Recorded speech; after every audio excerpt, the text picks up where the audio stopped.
하나님께서 지으신 집, 여러분, 하나님이 집 지으십니까? 하나님이 지은 집이 따로 있고 사람이 지은 집이 따로 있습니까? 아마 그런 메시지겠죠.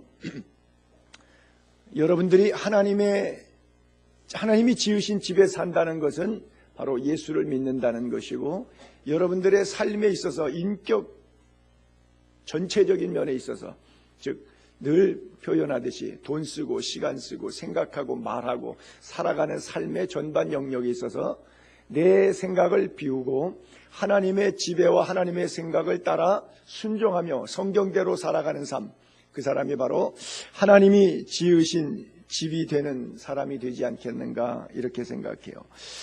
여러분, 때때로 사방으로 우겨쌈을 당하고 답답한 일을 당하고 때로는 박해와 거꾸로 됨을 당하시고 계십니까? 여러분들이 때때로 살아가는 삶의 현장에 사면초가처럼, 즉 쉽게 말해서 잘 안 풀려서 마음이 답답한 생각이 들 때가 있습니까? 그래도 여러분 담대하시기 바랍니다. 사도 바울이 그랬던 것처럼, 사도 바울이 오늘 본문을 연결하게 되면 사실 그 앞쪽으로 보게 되면 사방으로 우겨쌈을 당하고 답답한 일 당하고 박해받고 거꾸로 뛰림을 당한다고 했어요. 너무 힘들었어요. 그래서 항상 예수의 죽음을 몸에 짊어진다 그랬어요. 여러분, 예수의 죽음, 십자가를 몸에 짊어지는 삶, 그 인생이 얼마나 힘든 삶이에요. 사람들이 그러잖아요. 왜 내 십자가는 이렇게, 내 인생은 이렇게 험하고 무겁고 힘드냐 그러잖아요. 그래요. 그러나 바울이 그것을 이길 수 있었던 힘이 뭐예요? 사망의 음침한 골짜기를 다닐지라도 주께서 나와 함께 하심이라. 주님이 동행하심을 믿게 되기를 바랍니다. 하나님이 지으신 집 안에 거하는 성도의 삶이 되기를 바랍니다. 자, 1절을 볼게요. 만일 땅에 있는 우리 장막집이 무너지면 하나님께서 지으신 집, 곧 손으로 지은 것이 아니오 하늘에 있는 영원한 집이 우리에게 있는 줄 안다 그랬어요. 저는 오늘 본문 구절을 주로 신방 가서 두 가지 경우에 많이 사용해서 이 본문을 말씀을 나눕니다. 첫 번째는 장례식에 갔을 때입니다. 장례 예배를 집례할 때 바로 이 본문, 오늘 본문을 많이 이용하게 되는데, 땅에 있는 우리의 장막집, 그렇죠? 지금 여러분이 이게 땅에 있는 육신 장막집이에요. 이게 무너지면, 죽으면 하나님이 지으신 집, 곧 손으로 지은 것이 아니라 하늘에 있는 영원한 집, 천국으로 우리가 가는 것, 이게 비유적인 메시지, 사도 바울이 주고자 하는 맥심이에요. 그리고 또 하나는 이사한 집에, 새로 집을 이사한 집에 신방 가면 이 구절을 읽기를 제가 즐겨합니다. 왜냐하면 저쪽 집에서 이쪽 집으로 이사 왔잖아요. 그래서 새 집에서 예배 드리잖아요. 낡은 집에 대한, 옛날 집에 대한 향수가 전혀 없어요. 그렇잖아요. 이제 새 집 꾸미는 재미에 살지 옛날 집에 대한 추억 갖고 살지 않습니다. 마찬가지예요. 우리가 이사 갑니다. 천국으로 이사 가요. 천국으로 이사 가면 옛날 땅에서 살던 거 다 잊어버리고 우리가 천국 생활을 사는 거예요. 바로 그래서 땅에 있는 장막집은 언젠가는 다 무너져요. 여러분 가운데 죽지 않을 사람 없잖아요. 저를 포함해서 여러분 가운데 죽음이 이사인데 이사 안 갈 사람 없잖아요. 다 이사 가요. 이 땅은 육신의 장막이에요. 그러나 천국은 하나님이 지으신 집인데 손으로 지은 것이 아닌 하나님이 지으신 영원한 집이라고 했어요. 그 집에 나아가는 기쁨이 여러분 삶 속에 살아있을 때부터 느껴질 수 있게 되기를 바랍니다. 예수 안 믿는 사람들은 죽으면 사망 이렇게 말해요. 죽을 사자, 망할 망자, 죽었다, 이제 망했다. 이게 뭐예요? The end, 끝났다라고 하는 말이에요. 그러나 우리는 망했다고 말하지 않습니다. 이사 간다 말하죠. 잠시 잠들었다 말하죠. 왜요? 다시 깰 거니까, 부활할 거니까. 그래서 천국으로 가게 될 것이니까. 그래요. 히브리서 9장 27절 보면 한 번 죽는 것은 사람에게는 정하신 것이요 그 후에는 심판이 있다 그랬어요. 모든 사람이 다 죽는단 말이에요. 안 죽을 사람이 없어요. 죽는 것은 사람에게 너는 흙이니 흙으로 돌아갈지니라 창세기에 그렇게 말씀하셨어요. 근데 다 죽지만 이와 같이 그리스도도 많은 사람의 죄를 담당하시려고 단번에 들이심 받으셨고 십자가에 죽으셨단 말이에요. 그리고 우리를 구원에 이르게 하기 위해서 죄와 상관없이 자기를 바라는 자들에게 두 번째 나타나시라. 다시 오시면 하나님이 지으신 집으로 우리를 데려가신다, 그 말씀이에요. 요한계시록 14장 33절도 볼게요. 또 내가 들으니 하늘에서 음성이 나요 이르되 기록하라. 지금 이후로 주 안에서 죽은 자들은 복이 있다 하시매 성령이 이르시되 그러하다. 그들이 수고를 그치고 쉬리니 이는 그들의 행한 일이 따름이라 하시더라 그랬어요. 여러분, 복이 있다는데 여기서 죽은 자들이 복이 있다는데 죽음이 복이 있다는 것이 아니라 죽은 자에 대한 단어를 생각하시면 안 되고 그 앞에 있는 소절 주 안에서라고 하는 것이 복이 있는 거예요. 주 안에서 죽었기 때문에 복이 있는 것이지 주 밖에서 죽은 것은 화가 있는 것이죠. 그렇죠? 그것은 지옥 멸망이라고 하는 것이에요. 그래서 주 안에서 죽은 자들은 복된 자인 것 믿게 되기를 바랍니다. 오늘 본문이 연결될 때 사실 4장에서부터 14장에 겉사람은 후패한다. 속사람은 날로 새로워진다. 보이는 것은 잠깐이다. 보이지 않는 것은 영원하다. 이 말씀을 쭉 연결하는 거예요. 여러분, 출애굽했을 때 그들이 장막이 바뀌었어요. 애굽에서의 장막은 뭐예요? 노예 생활 장막이에요. 440년 동안.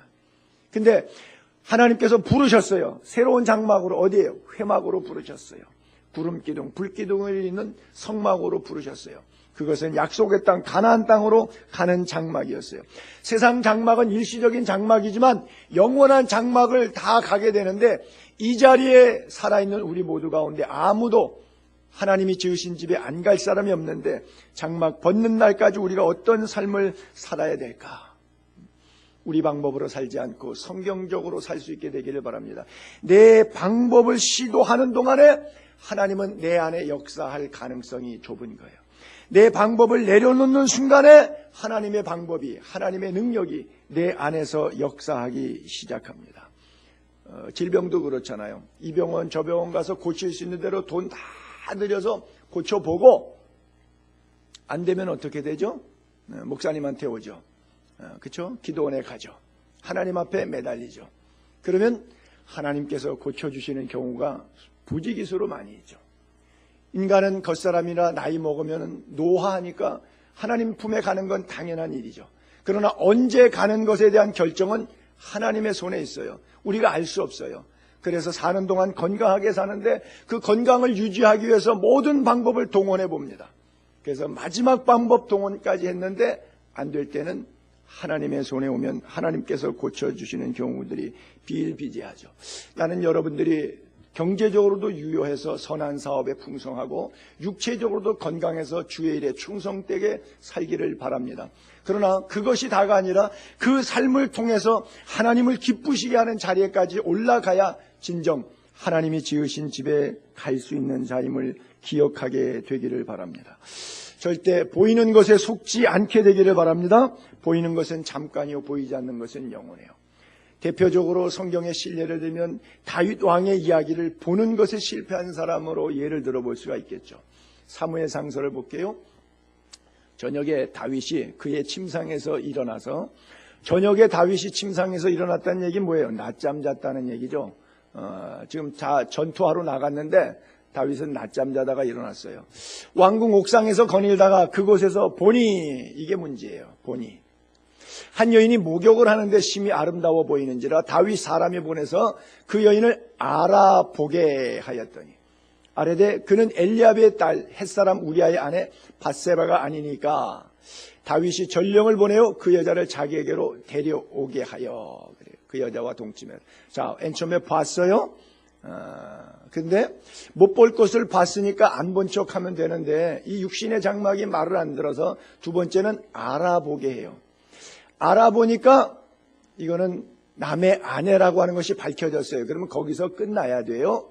그런데 네 번째 4절에 보니까 또 세 번째는 데려오게 해요. 예, 보고 알아보고 데려오게 해요. 그리고는 죄를 짓는다. 그 여자와 동침했다 그래요. 요한일서 2장 16절에 보게 되면 이는 세상에 있는 모든 것이 그렇다는 거예요. 하나는 육신의 정욕, 두 번째는 안목의 정욕, 세 번째는 이 세상의 자랑. 이거는 하나님 아버지로부터 온 것이 아니에요. 하늘에 지은 집에 속한 자의 속성이 아니에요. 세상으로부터 썩어질 육신의 장막에서 내 육체 덩어리의 육체의 소욕, 육체의 욕심, 육체의 정욕을 따라 나온 것들이 바로 육신의 정욕, 안목의 정욕, 이 세상의 자랑이에요. 그래서 이 세상 것도 그 정욕도 세상 장막집도 다 무너지고 지나가고 없어져요. 그러나 안 없어지는 것이 있어요. 영원히 있는 것이 있어요. 하나님의 뜻을 행하는 자는 영원히 거하느니라. 하나님이 지은 집은 영원한 집인 것을 믿게 되기를 바랍니다. 그래요. 그래서 창세기 3장 6절은 그렇게 표현하잖아요. 아담과 하와가 범죄할 때 하와가 선악과를 봤을 때 성경은 이렇게 써 있어요. 여자가 그 선악과 나무를 쳐다보았더니 먹음직도 하고 보암직도 하고 지혜롭게 할 만큼 탐스럽기도 한 나무인지라. 바로 육신의 정욕과 안목의 정욕과 이 세상의 자랑거리들이 수두룩하게 보이는 것, 이런 것이 보는 것이에요. 그래서 주님 말씀하시는 거예요. 보이는 것은 잠깐인데 거기 때문에 마음 뺏기지 말라는 거예요. 보이지 않는 것은 영원한데 안 보이니까 그것을 하대한다는 것이죠. 형이 상학적인 것을 추구할 것이냐, 형이 하학적인 것을 추구할 것이냐 할 때 하나님은 우리들에게 안 보이는 것에 더 관심을 두어야 한다고 말씀하고 있는 거예요. 여러분들의 마음속에도 안 보이는 것이 보여지는 은혜가 있게 되기를 바랍니다. 그래요. 하나님의 말씀이 들려지고 반드시 먹으면 죽으리라 그랬는데 하나님 말씀은 안 들리고 사탄은 먹어도 결코 죽지 않는다 그러니까 사탄의 음성이 들려지는 것. 다윗이 밧세바를 범할 때 여러분 예나 지금이나 임금이 한 여자 건드렸다고 해갖고 그걸 간음죄라고 생각하는 임금이 어디 있겠습니까? 제가 개인적으로 속단할 문제는 아니지만 박근혜 대통령이 저렇게 되기까지는 아버지가 부인이 죽고 5년 동안 퍼스트 레이디 역할을 담당할 때 술 속에 여자 속에 빠져서 5년 통치를 했어요. 74년도에 유경수 여사 죽고 79년도 11.6 시해 사건 나기 전에 죽는 날도 술집에서 여자 끼고 앉았다가 죽은 거예요. 그러니까 외로우니까 부인 죽고 5년 동안 주지용림 속에서 술과 여자 속에 살으니까 퍼스트 레이디를 옆에서 보다가 답답한 거예요. 아버지가 저 모양이 돼가지고 어떻게 할까? 정신적인 것을 의지했는데 결국 무당 같은 여자를 의지한 것 아니겠어요? 그것이 정답인지 아닌지는 모르지만 제 생각에는 그렇다고 하는 거예요. 사람의 생각, 아마 대통령, 권자, 권력, 돈 좀 있는 부자들, 재벌들 생각에는 얼마 전에도 뭐 이건희 동영상 이런 것도 있지만 그 사람들은 그것을 죄라고 생각하지 않아요. 다윗이 우리아의 아내 밧세바를 보고 데려오게 해갖고 알아본 다음에 자기가 취했는데 죄라고 여겼을까요? 전혀 죄라고 여기지 않았어요. 하나님은 하나님의 말씀을 업신여기는 것이라고 말했는데 그는 죄라고 생각하지 않았기 때문에 그럴 수 있었던 거예요. 여러분들이 죄라고 생각하는 것과 하나님이 죄라고 생각하는 것에 차이가 있을 수 있어요. 사무엘하 12장 9절에 보게 되니까 하나님께서 이 사건을 이렇게 다루셨어요. 죄명을 붙이시는 겁니다. 다윗에게 말씀하시죠. 내가 여호와의 말씀을 업신여기고 나보기에 악을 행하였느냐? 내가 칼로 햇사람 우리아를 치되 암몬 사람의 칼로 죽이고 그 아내를 빼앗아 내 아내로 삼았도다. 이제 내가 나를 업신여기고, 계속해서 죄목이 뭐예요? 하나님 업신여긴 죄라는 거예요. 햇사람 우리아의 아내를 빼앗아 내 아내로 삼았은즉 칼이 내 집에서 영원토록 떠나지 아니하리라 그랬어요. 여러분, 성경의 인물 가운데 아이러니컬하게도 제일 많은 이름이 반복적으로 등재된 사람이 다윗이에요. 이 세 아들 다윗을 만나는 이는 내 마음에 합한 사람이라고 사도 바울이 설교할 때도 사도행전 17장에도 신약에서도 고백되고 나오는 인물이 다윗이에요. 성군 다윗이라고 말해요. 그런데 여러분, 다윗의 가정만큼 페륜의 가정, 다윗의 가정만큼 콩가루 집안 가정이 없어요. 다윗의 귀가 유다의 규, 즉 왕의 홀이죠. 왕권이죠. 바뀌지 않고 계속된 하나님의 절대적인 축복, 그리고 아브라함과 다윗에서는 예수 그리스도를 허락했던 그 위대한 집안인데, 엄청난 성군 다윗인데 성경 어느 가정을 뒤져봐도 다윗처럼 콩가루 집안, 못된 집안, 망한 집안이 없어요. 참 역사의 아이러니 아니겠습니까? 저 죄의 결과로 태어난 자식을 하나님께서 낳자마자 일주일 만에 죽여버리셨잖아요. 첫 부인의 아들이 이름이 암논인데 암논이 세 번째 부인이 딸을 하는데 다말을 낳는데 이복 여동생을 다말을 강간합니다. 그랬더니 그 이복 오빠가 압살롬이 자기 큰형을 이복형이지만 암논을 칼로 찔러서 죽입니다.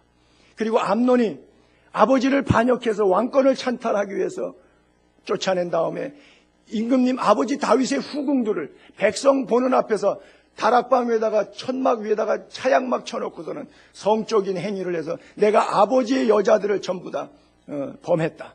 내가 아버지의 왕권을 찬탈했다. 서머를 마음껏 농락하고 결국 그 압살롬은 목베임을 당하고 또 죽고 말죠. 그리고 아도니아가 또 둘째 아들 아도니아가 솔로몬 왕하고 왕권 찬탈전 하다가 결국 칼에 맞아 죽고 말죠. 여러분, 자식들이 계속 칼이 끊어지지 않아요. 칼에 죽어요. 이복 동생 간의 가정의 혼음, 간음 사태가, 통간 사태가 벌어지고요. 칼과 살해와 간음이 반복되는 형제 집안, 자기가 낳은 자식들 사이에서 이런 한 건만 해도 어마어마한 사건인데 수없이 많은 그 사건들이 자기 집안의 자식들 가운데 나오지 않습니다. 이보다 더 폐륜 가정, 이보다 더 인터넷 신문을 들끓일 수 있는 사회적 사건이 일어나는 가정이 있습니까? 이보다 더 폐역된 칼이 심한 가정이 있냐고요. 여러분, 하나님의 사랑을 이해할 길이 없고 하나님의 역사를 우리가 이해할 길이 없어요. 그럼에도 불구하고 이는 하나님의 마음에 합한 사람이라 그래요. 우리는 때때로 이런 구절을 보면서 극악무도한 이런 다윗까지도 하나님의 사랑의 긍휼이 있다면 우리는 그래도 그나마의 사랑을 받고 있는 것이 당연하지 않겠는가 하는 위로를 받을 때도 있겠죠. 여러분, 하나님의 지으신 집, 그 집의 살 자가 누구입니까? 누가 여호와의 장막에 오를 자 누구냐? 그래요. 말씀대로 따르는 자인 줄 믿게 되기를 바랍니다. 바울이 이렇게 고백합니다. 2절에 참으로 우리가 여기 있어. 아직 살아있는 거죠. 참으로 우리가 여기 있어. 아직은 여기 사는 동안 육신의 몸을 입고 있는 장막 생활은 무엇은 생활이냐? 탄식하며. 바울은 장탄식을 했잖아요. 사방으로 우겨싸움을 당하고 박해와 고난의 연속이었기 때문에 장탄식이 나오는 거죠. 여기 있어서 육신의 삶이 다 탄식이죠. 하늘로부터 오는 우리 처소를 덧입기를 간절히 사모한다. 하나님 나라를 사모한다라고 하는 거죠. 이것을 쓰는 사도 바울의 심정은 정말 오늘 당장이라도 하나님 앞에 가고 싶은 그런 심정이 아니었을까 생각해요. 그래요? 사방으로 우겨싸움을 당할 때 답답한 바울의 마음, 간절히 천국을 사모하는 마음이 여기 배어져 있어요. 여러분, 이 땅에 더 살고 싶습니까? 하나님 나라 빨리 가시고 싶습니까? 전혀 하나님 나라에 관심이 없는 표정들이세요? 여러분, 제대하는 군인이 제대하기 싫어가지고 막사에 이 내무반을 떠나는 것이 너무 싫다 그러는 군인 보신 적 있어요? 하루라도 빨리 제대하고 싶죠. 우리 아들 카톡에 보게 되면 지금 군대 가 있는데 걔는 입대할 때 작년 5월 달에 입대할 때부터 제대 날짜를 카톡에다가 써놨어요. 나는 걔가 언제 제대할지 모르는데 걔 카톡에 2017년 2월 3일자 써 있어갖고 제가 걔 제대 날짜를 압니다. 입대하면서부터 제대 날짜를 써놓은 사람이. 군대 가면 그런 거예요. 사도 바울의 마음이 비유컨대 좀 그런 것 같아요. 우리가 여기 있어 탄식하지만 하늘로부터 오는 우리의 처소를 덧입기를 너무나 간절히 사모한다 그래요. 여러분, 요한복음 14장 1절에 볼게요. 너희는 마음에 근심하지 말라. 예수님이 제자들에게 하신 말씀이에요. 너희는 마음에 근심하지 말라. 하나님을 믿으니 또 나를 믿으라. 내 아버지 집에 거할 것이 많도다. 그렇지 않으면 너희에게 일렀으리라. 내가 너희를 위하여 거처를 예비하러 가노니 가서 너희를 위하여 거처를 예비하면 내가 다시 와서 너희를 내게로 영접하여 나 있는 곳에 너희도 있게 하리라 그랬어요. 주님이 처소를 예비하러 가시고 처소가 예비되면 다시 오신다고 했어요. 하나님이 지으신 장막 이미 준비된 줄로 믿습니다.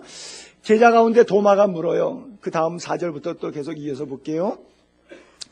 예수님 말씀에 내가 어디로 가는지 그 길을 너희가 아느니라 그랬어요. 근데 도마가 물어요. 주여, 모르는데요. 어디로 가는지요? 우리가 알지 못합니다. 그 길을 어떻게 주님 따라갈 수 있겠습니까? 이렇게 물었더니 예수님께서 내가 곧 길이요 진리요 생명이니 나로 말미암지 않고는 아버지께로 올 자가 없느니라 그랬어요. 여러분, 예수님을 따라다녔던 3년 동안 쫓아다니는 도마도 몰라요. 여러분, 예수 50년, 40년, 20년 믿었는데 아십니까? 예수님 따라다녔던 도마가 몰라요. 조영기 목사님의 단골 설교 가운데 늘 그거 있죠. 인생이 어디에서 와서 무엇 때문에 살며 어디로 가는가, 그걸 알아야 된다고 하지 않습니까? 참 명언이에요. 그렇잖아요. 여러분, 어디에서 왔는지, 왜 사는지, 어디로 갈 건지 이거 분명히 아셔야죠. 돈 몇 푼 벌고 어디에서 살고 이게 중요한 것이 아니라 나의 출처를 알아야죠. 그리고 내가 돌아갈 본향이 어디인 줄 알아야죠. 그렇다면 내가 돌아갈 본향이 있는데 그곳에서 왔는데 되돌아가는 건데 내가 여기 왜 왔는지를 알아야죠. 그것을 뭐예요? 인생 사명이라고 하는 거예요. 내가 왜 살아야 하는지 그 삶의 가치와 이유를 분명히 깨닫게 되기를 바랍니다. 예수를 만나야 이건 알 수 있어요. 왜냐하면 예수님만이 길이요 진리요 생명이기 때문에 아무리 많은 돈을 얻고 권력을 얻고 박사학위를 갖고 세상적으로 남부러워하는 것을 다 가졌다고 할지라도 내가 왜 살고 있는지를 알지 못하면, 이 땅에 하나님이 부르신 그 이유를 알지 못하면 그것은 비극적인 불행한 인생을 살아가는 사람이에요. 예수 그리스도를 통해서 삶의 가치를 깨닫는 은혜가 있게 되기를 바랍니다.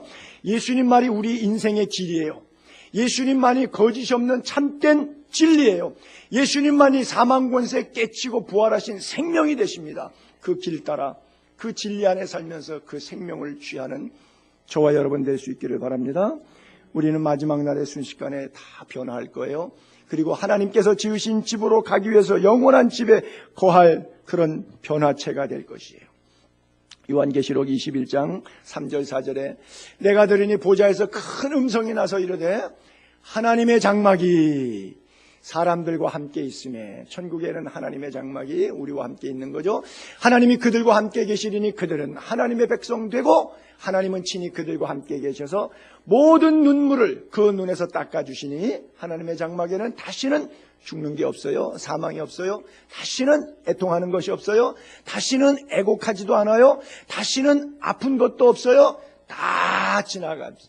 처음 것들은 다 지나가고 다시 새하늘과 새 땅이 오는 것, 그것이 바로 하나님이 지으신 집의 상황이라고 하는 거예요. 많은 사람들이 그래요. 어떻게 그런 일이 있을 수가 있겠느냐. 보이는 것 다라고 생각하는 사람들은 보이지 않는 세계에 대해서 믿지 않으니까 어떻게 그럴 수가 있겠느냐 그래요. 여러분, 종교만 사이비 종교가 있는 게 아니라 과학도 사이비 과학이 있어요. 여러분, 과학적으로 의학적으로 뭘 판명했는데 그렇다고 막 설에서 뭐 사람들이 다 그거 먹었어요. 그게 좋다고. 근데 나중에 보니까 거기에 또 단점이 있었고 그거 먹으면은 이게 발암물질이 들었다, 또 먹으면 안 된다 그러고 또 다 안 먹어요. 또 이쪽 거 먹어요. 저쪽 거 먹어요. 좋다는 건 돌아가면 다 먹는데 그것 갖고 더 오래 산 사람이 없어요. 그냥 먹은 사람이나 안 먹은 사람이나 이거 먹은 사람이나 저거 먹은 사람 평균적 수명이 보니까 다 거기서 거기더라고요. 사람이 과학적으로 지식적으로 의학적으로 뭘 안다고 내놨는데 설이 지나니까 나중에 다 틀려져요. 소크라테스가 그렇게 말했어요. 엔히다 오띠 우덴이다. 아는 것이 아니다라고요. 안다고 뭘 얘기했는데 세월 지나고 나니까 그것도 틀려지더란 얘기죠. 그래서 인간 지식체계의 불완전성을 갈파한 철학자가 바로 소크라테스예요. 그래요. 여러분, 우리가 알 수 없는 하나님의 세계, 하나님의 섭리, 그러나 분명히 성경은 우리에게 말씀하고 있습니다. 하나님이 지으신 집이 있다고요. 그 집을 사모하라고요. 하나님 살아계신 것 믿게 되기를 바랍니다. 여러분, 육체가 다가 아니라 이 장막을 벗을 날이 있습니다. 우리 죽는 날이 있습니다. 죽으면 그것으로 화장해버리고 매장하고 끝나는 게 아니라 우리의 영혼이 육체에서 분리돼 나가서 하나님의 지으신 장막으로 가는 날이 있는 것 믿게 되기를 바랍니다. 어떻게 그런 일이 있겠냐고요. 여러분, 자연세계에서도요, 보이지도 않는 자그마한 씨앗을 심었는데 엄청난 나무가 됩니다. 그 씨앗을 보면서 나무가 될 것을 알 수 있겠습니까? 계란을 보면서 통닭을 이해할 수 있겠습니까? 애벌레를 보면서 번데기를 보면서 호랑나비를 생각할 수가 있겠습니까? 그러나 우리가 생각하는 것보다 엄청난 변화체가, 상상할 수 없는 변화체가 지구상에도 자연세계도 있지 않습니까? 하나님이 지으신 세계 있는데 인간은 그리 되지 않으리란 법이 있겠습니까? 인간도 호련히 순식간에 다 변해서 썩을 장막이 다시는 썩지 않을 육체로 하나님의 장막에 거하게 됩니다. 육신의 장막에 거하는 동안은 썩을 수밖에 없지만 썩지 않는 장막. 그래서 베드로전서 1장 23절은 그렇게 말씀하고 있죠. 너희가 거듭난 것은 번어게인 중생 예수 믿고 구원받은 것은 썩어질 씨로 된 것이 아니요, 인간적인 지식으로 이해되는 게 아니에요. 썩지 아니할 씨 예수 그리스도 하나님의 말씀입니다. 썩지 아니할 씨로 된 것이니 살아있고 항상 있는 하나님의 말씀. 할렐루야. 그러므로 모든 육체는 뭐예요? 육신의 장막집은 육체는 풀과 같아요. 그리고 그 육신이 뭐 잘났다고 뻐겨대고 권세 있다, 뭐 있다, 뭐 학위 있다, 뭐 능력 있다 이렇게 말하는 그 육체, 그 모든 영광 뭐예요? 풀의 꽃과 같아요. 풀은 마르고 꽃은 떨어집니다. 다 죽어요. 그러나 오직 주의 말씀만 세세토록 있도다 하였으니 너희에게 전한 복음이 곧 이 말씀이니라. 할렐루야. 이 말씀만 굳게 붙잡게 되기를 바랍니다. 3절 이렇게 입으면 덧입는 거죠. 우리가 벗은 자들로 발견되지 않으려 함이라. 사도 바울은 이게 뭐냐면 벗은 자들로 발견되지 않은, 예를 들어서 여러분 보고 이 시간에 여러분 옷을 다 벗어보세요. 그러면 얼마나 수치스러워요. 못 벗잖아요. 응? 못 벗어요. 옷을 다 벗어보라 그러면 어떻게 벗어요? 못 벗잖아요. 똑같아요. 하나님 나라 가면 벗어야 되는데 못 벗어요. 왜? 죄가 많아서.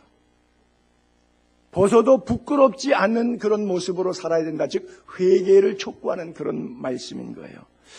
히브리서 4장 13절을 볼게요. 지으신 것이 하나도 그 앞에서 나타나지 않음이 없고 우리의 결산을 받으실 이의 눈앞에 만물이 벌거벗은 것 같이 드러나느니라. 여러분, 사람이 어떤 모양으로 죽어도 바다의 세월호처럼 빠져 죽어도 전쟁의 파편에 의해서 온몸이 사지가 갈라져 갖고 형체조차 알아볼 수 없이 죽던, 어떤 상황에서 죽던 산도 바다도 하늘도 땅도 시체를 다 내놓게 되어 있어요. 하나님 앞에서 드러나게 만들도록 되어 있어요. 하나님의 능력의 창조의 섭리로 하나님 앞에 나타나짐이 없어요. 벌거벗은 것 같이 하나님의 심판대 앞에 그대로 다 드러나게 되어 있어요.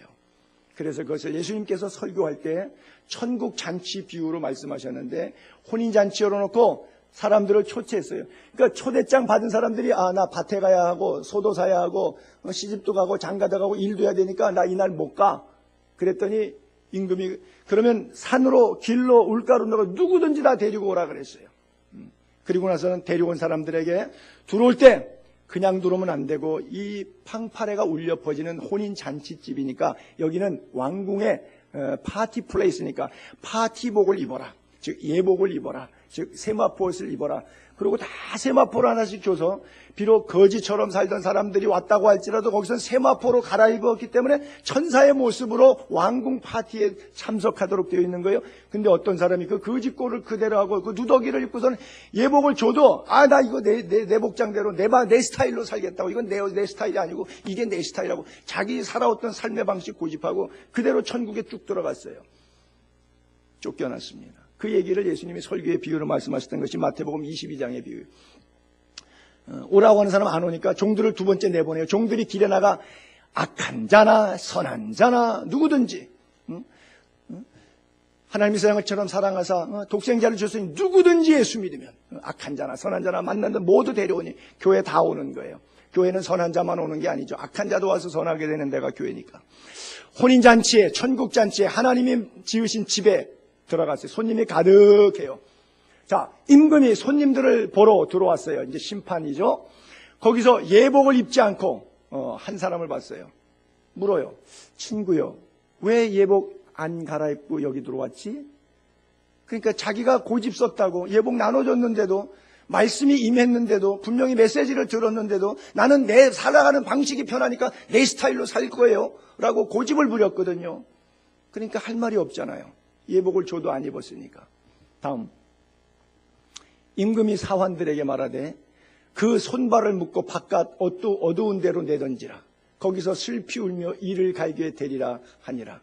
청함을 받은 자가 많았지만 결국 택함을 받은 자는 적으니라. 이 메시지가 뭐예요? 청함을 받은 자. 교회에 나오는 신자는 많이 있는데 교회 안에서 예복을 입지 않아서 택함을 입은 자, 즉 천국까지 가는 사람은 적다라고 하는 거예요. 저는 그것을 성경의 다른 비유를 통해서 제가 가진 개념으로는 10분의 1, 11조로 보는 거예요. 사마리아인의 감사처럼 육신의 문제는 해결됐어요. 문둥병 고침받았어요. 제사장에 가서 몸을 보였어요. 그러나 세상으로, 집으로, 자기의 삶의 현장으로 돌아갔어요. 사마리아 사람 한 사람만 돌아왔어요. 예수님 앞에 바라배 무릎에 꿇었어요. 예수님이 물었을 때 나머지 9은 어디 있느냐, 이런 질문하셨거든요.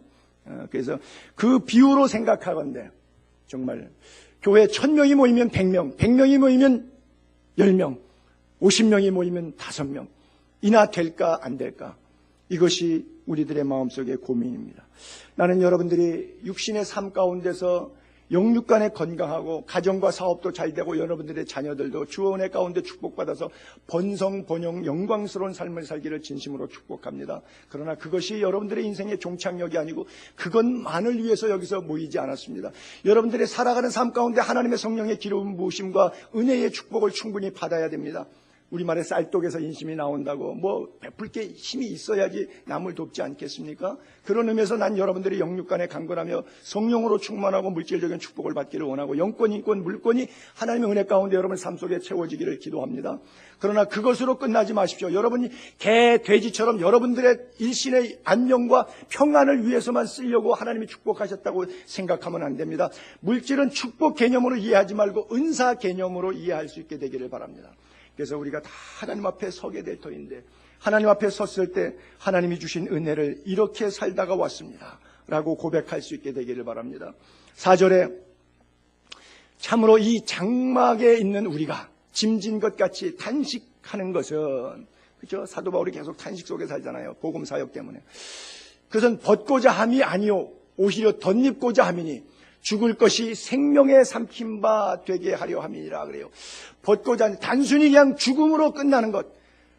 빌립보 감옥에 갔을 때 사도행전 16장에 간수가, 죄수가 도망한 줄 알고 자결하려고 하는 거, 그냥 단순하게 아유 인생 힘들어 나 죽어버리고 말자 이렇게 그냥 벗어버리는 것이 아니라 다시 덧입는 거예요. 성령을 덧입는 거예요. 그래서 죽은 것 같지만 결국 십자가에서 죽은 것으로 끝나는 것이 아니라 부활의 생명으로 죽음의 권세를 이기는 것, 죽을 것이 생명에게 삼킨 바 되게 하는 것, 이것이 우리가 사모하는 하나님 나라 본향을 사모하는 것이라고 하는 거예요.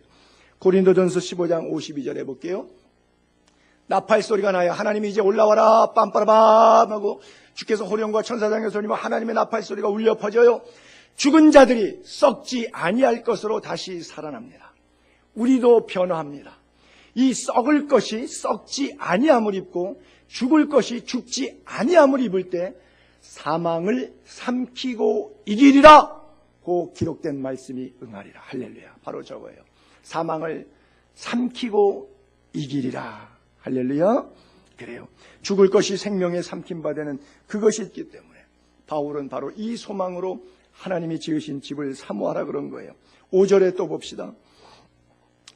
곧 이것을 우리에게 이루게 하시고, 믿는 사람들에게 이것이 이루어지잖아요. 현실로. 여러분, 우리가 죽으면 천국 가지 않습니까? 사망으로, 죽음으로, 멸망으로 끝나는 게요? 아니잖아요. 곧 이것이 우리에게 이루어졌잖아요. 보증으로 그 확신, 이루어진 것의 연속성의 파워를 계속 줘야 되는데 성령을 우리에게 주시는 하나님이시니라. 하나님이 우리에게 계속 성령 충만 주는 거예요. 나는 여러분들이 가능한 한 공적인 모든 예배 나와서 계속 리필하기를 바랍니다. 여러분 예수 믿고 구원 받았어요. 근데 공중권세 잡은 사탄이 자꾸 찾아와갖고 여러분들의 믿음을 미혹합니다. 여러분들에게 미혹하고 거짓말하게 하고 나쁜 짓 하게 하고 죄로 타락하게 하고 육신의 정욕대로 삶을 방치하게 만들고 자꾸 끊임없이 사탄이 와가지고 나를 괴롭혀요. 여러분, 목사님은 사탄이 안 괴롭히죠. 평신도를 더 많이 괴롭히겠어요? 목사를 더 많이 괴롭히겠어요? 여러분, 사탄이 교회를 공격하겠어요? 세상을 공격하겠어요? 세상은 공격할 필요가 없어요. 어차피 자기 자식들이니까, 어차피 망하는 길로 가는 사람들이니까요. 세상은 공격하지 않아도 돼요. 수고할 필요가 없어요. 그러나 이 자리에 모인 하나님의 사람들, 교회 공동체, 목회자, 직분자들 끊임없이 공격하겠어요? 안 하겠어요? 제가 그런 말 하잖아요. 벽에다가 공을 살살 집어던지면 살살 튀어나온다고요. 세게 집어던져보세요. 세게 튀어나와요. 믿음으로 적당히 신앙생활을 하면은 시험 별로 안 와요. 어려움도 안 와요. 그냥 먹고 사는데 지장 없어요. 그렇게 사세요. 편하게. 그런데 그것이 삶이 다가 아니라면, 하나님이 나에게 주신 내 생명을 이 땅에 사는 동안에 주신 비전이 분명하다면 어떤 환난과 역경에 사방으로 우겨싸움을 당하고 박해를 당하고 거꾸림을 당하고 답답한 일을 당해도 하나님이 함께 하시면 능히 그 사명을 감당하고도 남는 은혜를 주실 줄로 믿고 이기고 나아가셔야 돼요. 그것을 성령을 우리에게 계속해서 보증하시고 인치셨다고 하는 거예요. 아무리 좋은 차도 계속 갈 수 없어요. 또 다시 주유소에 들어가서 가스 리필해야지 자동차 쓸 수 있는 것처럼 어떤 연료도 완벽하지 않습니다. 계속해서 재충만으로 충전해서 채워줘야 되는 것처럼요. 저녁마다 핸드폰 배터리 다시 차지하지 않습니까? 주무실 때 머리맡에서 모든 분들 다 하잖아요. 그 에너지와 파워의 삶의 능력의 모든 근간이 재충전으로 온다는 사실을 분명히 믿는데, 내 영성은 재충만하지 않고 재충전하지 않고 왕년에 기도했던 것 같고 왕년에 한번 은혜 받았던 것 같고 나 이제 구원 받았으니까 됐어. 마치 구원파처럼 한번 받은 구원은 영원히 취소되지 않는 거야. 유병원이 구원파와 같은 신앙생활하면서 신앙생활 개판 5분적으로 막 하면서 왕년의 얘기만 꺼내고 있으면 어떻게 할 거예요? 오늘 기름 다 떨어졌는데 그 차 더 이상 기름 바닥나서 쓰지 못하고 있는데, 그게 뭐예요? 성령의 기름이잖아요. 이것을 우리에게 이루어지게 하셨으니까, 구원이 완성되고 하나님의 손으로 지은 장막에 이르게 하셨으니 그 나라 갈 때까지, 아직 살아있잖아요. 죽었으면 문제가 없는데 아직 살아있으니까 그 나라 갈 때까지 성령을 우리에게 주시니까 하나님이시잖아요. 그 성령의 충만함 속에 살려면 어떻게 살아요? 말씀과 기도 붙잡아야 살잖아요. 말씀과 기도 어떻게 할 거예요? 개인적으로 날마다 큐티 경건 생활도 하시고 또 집회 때마다 모여서 말씀 들으시고 성경 읽으시고 함께 기도하고 말씀과 기도 속에 빠져야지 영적으로 살지 않겠어요? 밥 못 먹으면 몸에 힘이 없어서 점점 죽어가는 것처럼 내 영혼이 말씀과 기도 생활을 하지 않으면 점점 파리하여 죽어갈 수밖에 없고, 내 속에 영혼이 영적인 삶이 떠나가면 결국 뭐만 남아요? 내 고집하고 내 생각밖에 더 남겠어요? 그래요. 이것을 우리에게 이루신 이가 바로 하나님, 그 성령의 뜻대로 살 수 있게 되기를 바랍니다. 그래요. 여호수아 장군에게 여호수아서 1장 5절을 한번 볼게요. 모세가 죽은 다음에 리더십이 넘어갔어요. 근데 너무 두려워요. 내 종 모세가 죽었으니 이제 너는, 여호수아 너는 이 모든 백성 더불어 첫째 일어나라, 두 번째 요단강을 건너라, 세 번째 그 땅으로 들어가라. 그 땅에 들어가려니까 제일 먼저 있는 난공불락의 성이 여리고성이에요. 일어나야 돼요. 사람들이 내가 여호수아인데 모세에 대한 강력한 리더십은 백성들이 믿어줬는데 여호수아가 리더십을 받고 나니까 모세 때만큼 지지 세력이 오질 않는 거예요. 그러니까 이 백성이 잘 안 따르고 이 백성이 거역하고 이 백성이 자꾸 원망이 나오고 갈라지다 보니까 마음이 불안하기 시작한 거예요. 그때 9절에 그런 말씀하시잖아요. 내가 내게 명령한 것이 아니냐. 강하고 첫째, 두 번째 담대하라, 셋째 두려워하지 말라, 넷째 놀라지 말라. 내가 어디로 가든지 내 하나님 여호와가 너와 함께 하느니라. 임마누엘을 선포해 주는 거예요.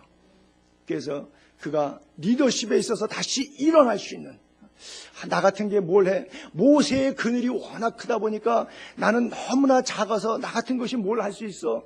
두려움에 떨고 있고, 이거 어떻게 해야 되나 놀라야 하고 놀라서 있고, 이 상황 속에서 주님께서 말씀한, 내가 너에게 명령한 게 아니냐, 너와 함께 하겠다고.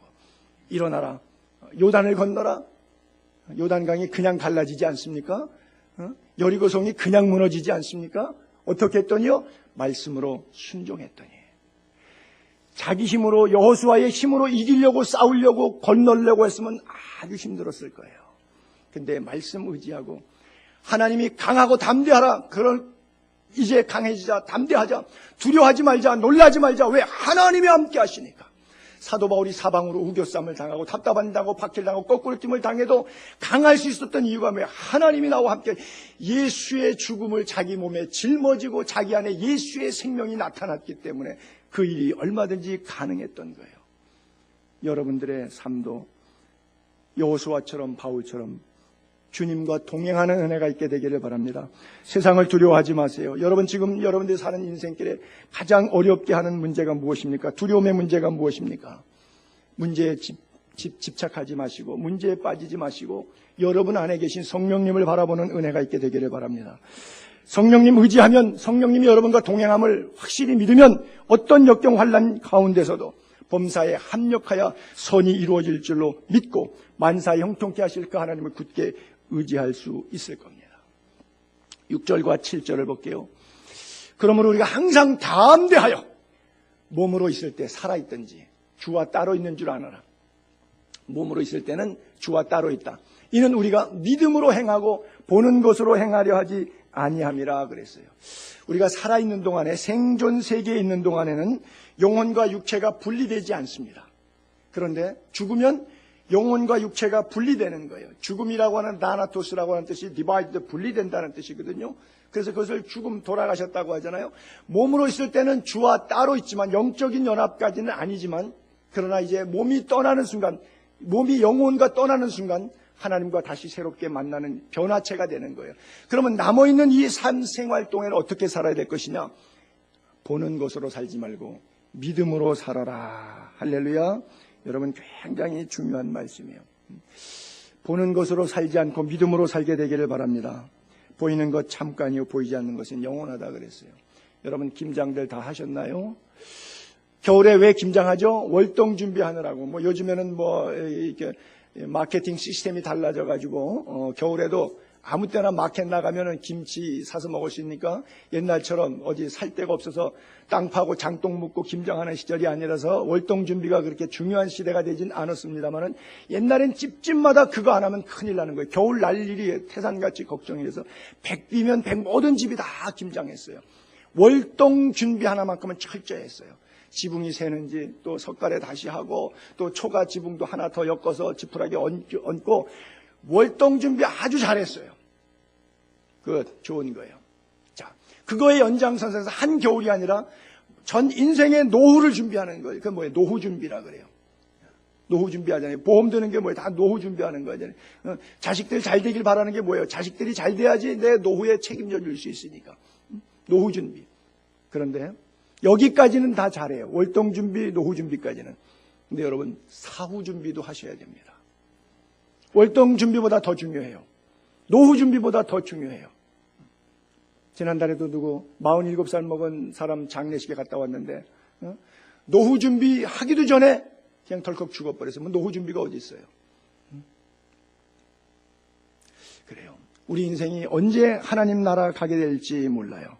여러분들이 정말 노후 준비가 아니라 사후 준비를 잘 할 수 있게 되기를 바랍니다. 여러분들이 살아있는 동안에 건축 재료로 보낸 그 집에 여러분들이 사시게 될 거예요. 하나님의 심판대 앞에 섰을 때 하나님이 지으신 집인데 그 하나님이 지으신 집에 내가 살게 될 터인데 우리 각자에게 믿음의 분량을 따라 사는 집이 다 다를 거예요. 그래서 보이는 것으로 살지 않고 안 보이는 믿음의 세계로 살 수 있게 되기를 바랍니다. 로마서 14장 22절 볼게요. 내게 있는 믿음을 하나님 앞에서 스스로 가지고 있으라. 믿음을 따라 하지 아니하는 것은 다 뭐라고요? 죄니라 그래요. 믿음을 따라 하지 않는 것은 죄라 그래요. 8절로 넘어갈게요. 우리가 담대하여 원하는 바는 차라리 몸을 떠나 주와 함께 있는 그것이라 그래요. 여러분, 부자들하고 가난한 사람을 비교를 해봅시다. 부자들은 몸을 떠나 주와 함께 있는 것, 지금 이제 오늘 죽어갖고 내일 천국 가는 거를 비유를 합시다. 그러면 부자들은 오늘 죽어서 천국 가는 거를 원하겠습니까? 원하지 않을 거예요. 가난한 사람들은 너무 삶이 척박하고 힘드니까 이제는 하나님 나라 가고 싶어요. 이제 그만했으면 좋겠어요. 그런 마음 들겠죠. 그런 인간적인 생각에서 보는 것에 의해서 내 신앙이 결정이 된단 말이에요. 흔들린단 말이죠. 그러나 우리서 담대해서 우리가 얻을 수 있는 담대함이 뭐예요? 우리가 원하는 바는 뭐예요? 주님과 함께 있는 그것인데 진정으로 하나님 나라에 대한 사모함이 있기 때문에 하는 것인가? 아니면 내 삶에 알량한 자존심 그리고 신앙생활이 야합된 복잡한 그런 관계인가? 제가 그 부자를 모시고 차를 몰고 가는데 그분이 돌아가실 때가 다 됐는데 재산은 많거든요. 제가 그래서 물어봤어요. 차를 몰고 가면서 이거 다 놓고 가시기가 마음이 찹찹하지 않으십니까? 예, 그렇습니다. 그래요. 예전에 우리 집사람하고 손보고 제가 결혼 날짜를 이제 잡아놓고 길을 가면서 한번 길에서 물었어요. 자매님, 주님이 오늘이라도 빨리 오셔서 재림 사건이 빨리 있으면 좋겠죠? 물어봤더니 우리 사람이 그러다, 아니요, 결혼하고 좀 살다가 주님 오셨으면 좋겠어요.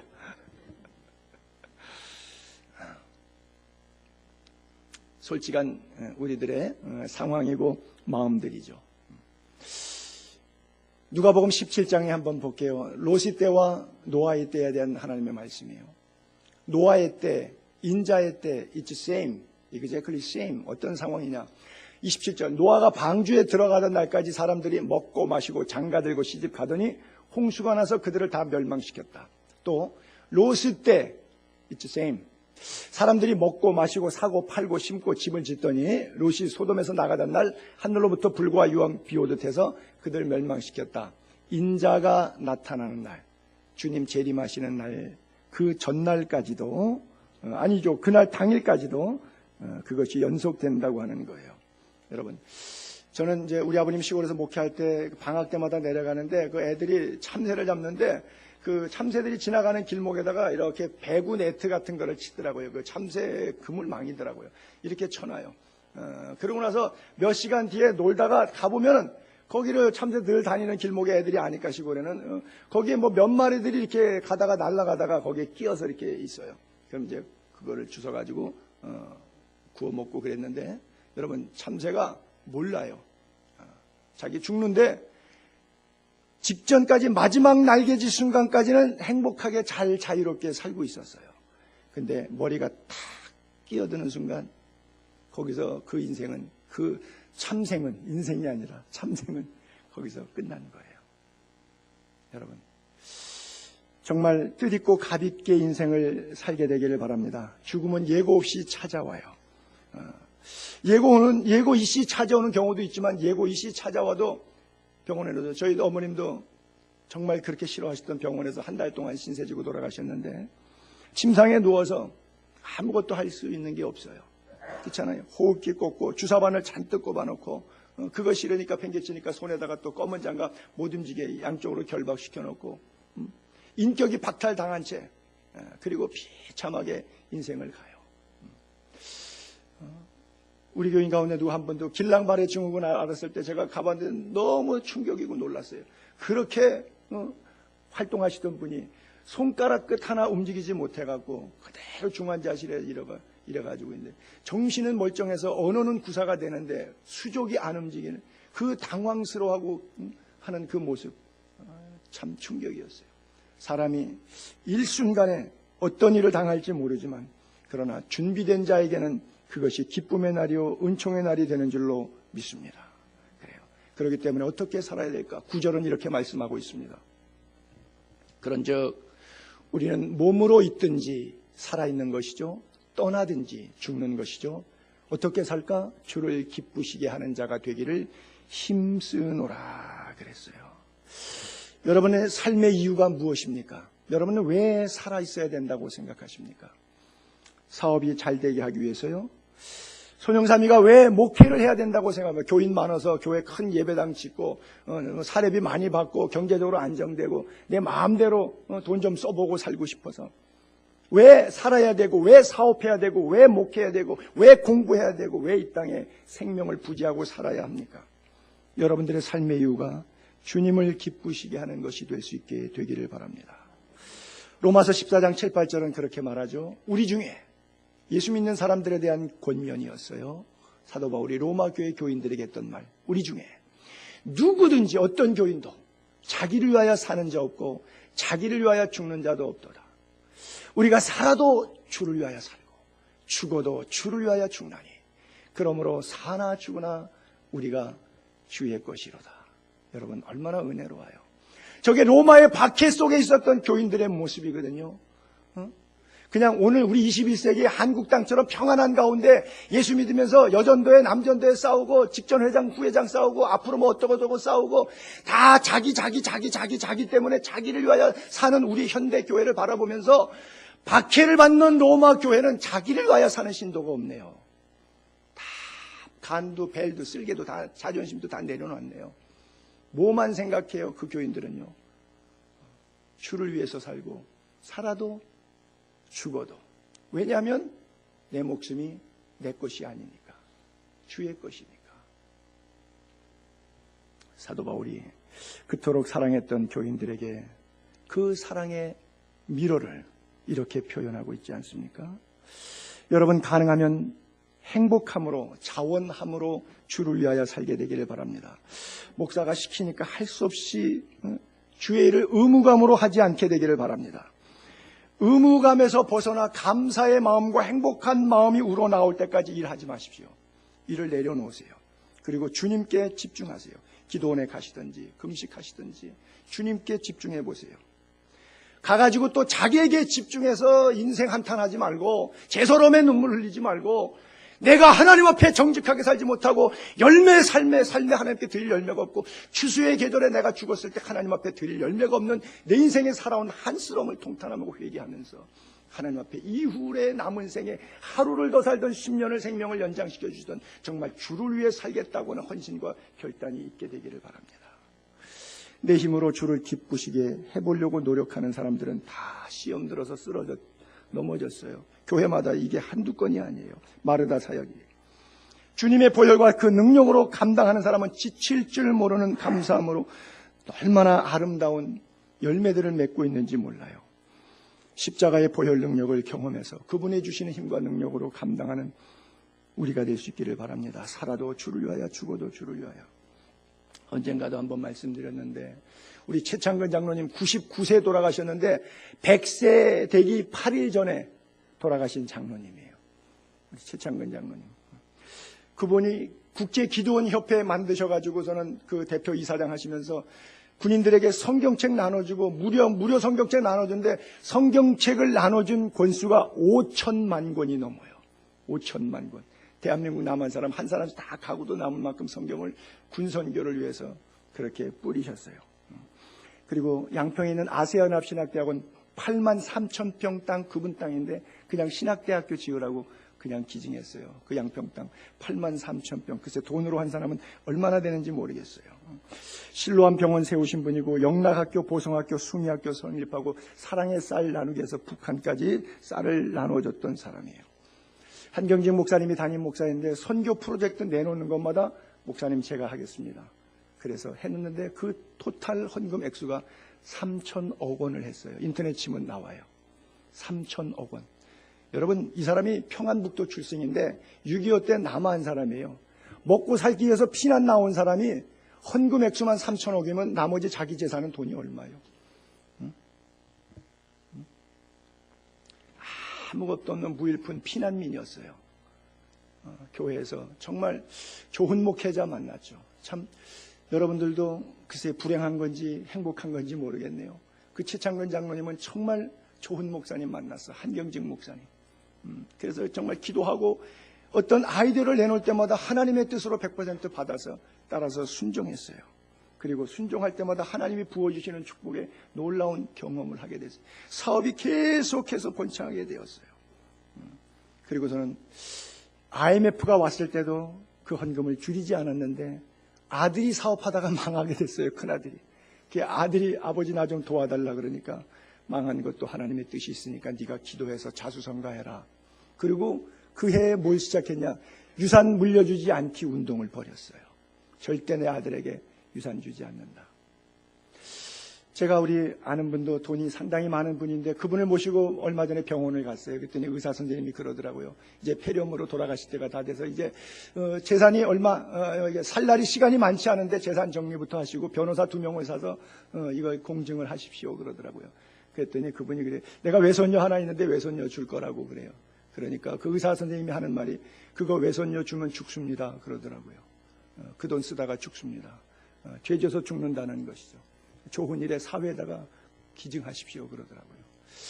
그 의사가 서울대학교 병원의 의사인데 나름대로 생각이 있어서 그런 것 같아요. 세문안교회 안수 집사님이시더라고요.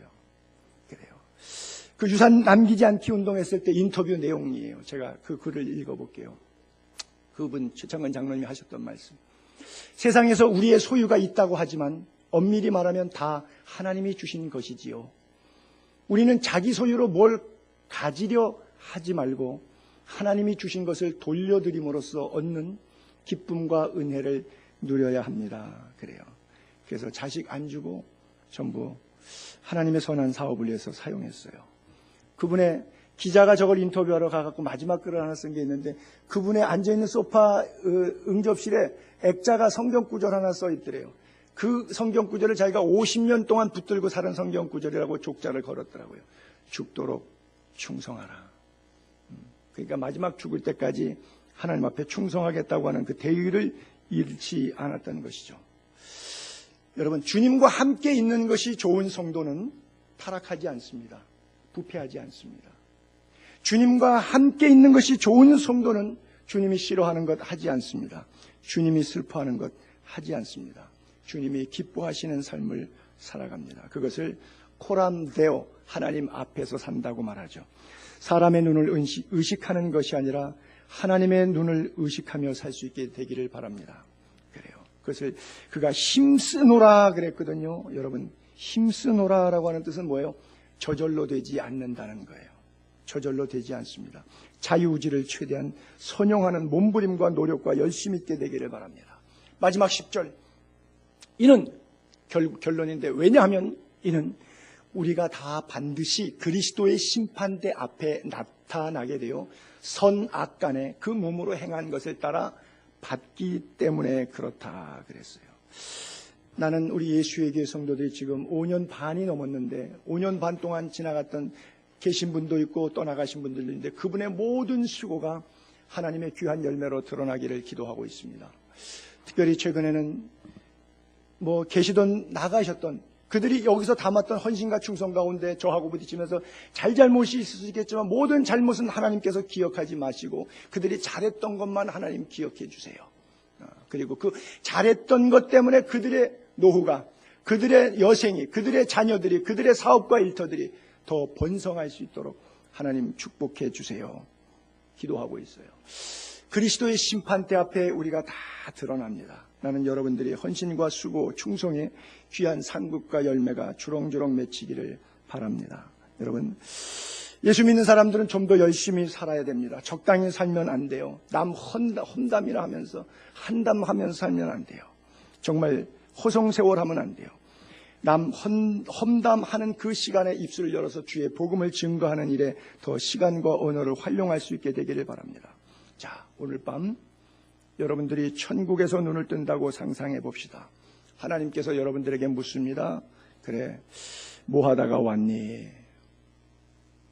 그러면 머리를 극적극적 긁으면서, 나 교회 10번, 12번, 15번 옮겨 다녔는데요. 그냥 목사들하고 싸우고 교회 싸워서 기분 나빠서 감정 싸움하다가 교회 옮겨 다니면서 명분 싸움하다가 이렇게 왔습니다. 라고 말하시게 될 거예요. 충성과 헌신과 영혼 구원의 열매가 하나도 없다면 주님께서 뭐라고 말씀하실까요? 이제부터 우리가 어떻게 살아야 될까? 그리스도의 심판대 앞에 서는 마음. 마지막 2구절 읽고 기도할게요. 고린도전서 3장 10절부터. 내게 주신 하나님의 은혜를 따라 내가 지혜로운 건축자같이 터를 닦아두매 다른 이가 그 위에 세우나 그러나 각각 어떻게 그 위에 세울까 조심할지니라. 이 닦아둔 것 외에 능히 다른 터를 닦아둘 자가 없이 이 터는 곧 예수 그리스도. 만일 누구든지 금, 은, 보석 불에 안 타는 것, 그리고 나무, 풀, 집 불에 타는 것, 이 터 위에 세우면 각 사람의 공적이, 그들의 헌신, 충성, 봉사가 나타날 터인데, 그날 심판날, 그리스도의 심판날 공적을 밝힙니다. 이는 불로 나타내 봅니다. 그 불이 각 사람의 공적이 어떤 마음 자세로 봉사한 것인지 테스트해 보는 거예요. 만일 누구든지 그 위에 세운 공적이 그대로 있으면 상 받고, 공적이 불타면 해를 받으니 자신은 구원은 받되 불 가운데서 받는 것 같으니라. 너희는 너희가 하나님의 성전인 것과 하나님의 성령이 너희 안에 계시는 것을 알지 못하느냐. 누구든지 하나님의 성전 더럽히면 하나님이 그 사람을 멸하시리라. 하나님의 성전은 거룩하니 너희도 그러하니라. 아무도 자신 속이지 말라. 너희 중에 누구든지 이 세상에서 지혜 있는 줄로 생각하거든 차라리 어리석은 자가 되라. 그리하여야 지혜로운 자가 될 수 있다. 이 세상 지혜는 하나님께 어리석은 것에 불과하다. 기록된 바 하나님은 지혜 있는 자들로 하여금 자기 꾀에 빠지게 하는 하나님이시다. 이렇게 말씀하셨고 또 주께서 지혜 있는 자들의 생각을 헛것으로 아신다 하셨느니라. 그런즉 누구든지 사람을 자랑하지 말라. 그렇다면 무엇을 자랑해야 될까요? 예수 그리스도의 십자가. 그것만 자랑하는 우리 교우들 될 수 있기를 주의 이름으로 축복합니다.